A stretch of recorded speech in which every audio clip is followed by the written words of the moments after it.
আজকে আমরা গেছিলাম কলকাতায় একটা বিখ্যাত চার্চে ঘুরতে, তাই জন্য এই শীতের মধ্যে জামা প্যান্ট পরে রেডি হয়ে সকাল সকাল বেরিয়ে পড়লাম। প্রথমেই কাজীবাড়ি থেকে বাস ধরে চলে আসলাম বারাসাত, আর বারাসাত থেকে ট্রেনে উঠে পড়লাম। ট্রেনে যেতে যেতে সাইডের ভিউটা দেখো অনেক সুন্দর লাগছিল। ট্রেন থেকে নেমে পড়লাম দমদম স্টেশনে, তারপর চলে আসলাম মেট্রোর টিকিট কাটতে। মেট্রোর টিকিট কাটতে এসে দেখি এত বড় লাইন, তারপর অনেক যুদ্ধের পর টিকিটটা পেয়ে গেলাম। তারপর এখান থেকে টিকিট স্ক্যান করে বেরিয়ে পড়লাম, আর আমার বন্ধু এখানে এসে ফেসে গেল। তারপর কিছুক্ষণ চেষ্টার পর স্ক্যান হয়ে গেল।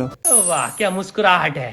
কিছুক্ষণ দাঁড়ানোর পরে মেট্রো চলে আসলাম, আমরা মেট্রোতে উঠে পড়লাম। তারপর আমরা মেট্রো থেকে নেমে দুই বন্ধু হাঁটতে হাঁটতে দেখলাম রাস্তার ধারে অনেক সুন্দর সুন্দর গোলাপ ফুল বিক্রি হচ্ছিল। দুঃখের বিষয় গোলাপ ফুলটা দেবো কাকে। তারপর আমরা ঢুকে বললাম চার্চের বাইরেটা অনেক সুন্দর ছিল, আর এখানে ফটোশুট আর ভিডিও শুটটা অনেক সুন্দর হবে, আর আমরা এখানে মেনলি এসেছিলাম ফটোশুটের জন্য। তারপর ঢুকেছিলাম চার্চের ভিতরের জায়গাটা অনেক সুন্দর ছিল, আর আমি তো এর বিষয়ে কিছু জানি না, তোমরা দেখে নাও এরকম জায়গা ছিল ভিতরে। আর ভিডিওটা কেমন লাগলো তোমরা একটু কমেন্টে জানাবে। আর বাইরে কিছু সিনারি আছে সেই সবগুলোই দেখছিলাম। আজকে ব্লগটা এখানেই শেষ করছি, দেখা হচ্ছে নেক্সট ব্লগে। Tata, bye bye.